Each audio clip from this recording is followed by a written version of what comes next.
ஒரு போலீஸ்காரனோட அப்பனுக்கு இவ்வளவு பயமா? நீ அவரை பார்த்தது ஒரு போலீஸ்காரனோட அப்பனா? ஆனா நீ பார்க்காத ஒன்னு நான் பார்த்திருக்கேன்.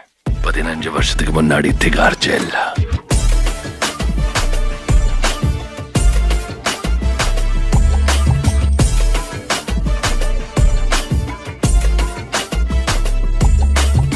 இப்ப புரியுதா நீ யாருக்குள்ள ஆள் அனுப்பிச்சிருக்கன்னு? காரு வர சத்தம் கேக்குது.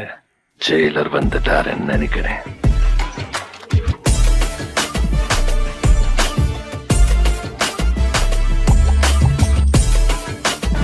అర్థమైందా రాజా?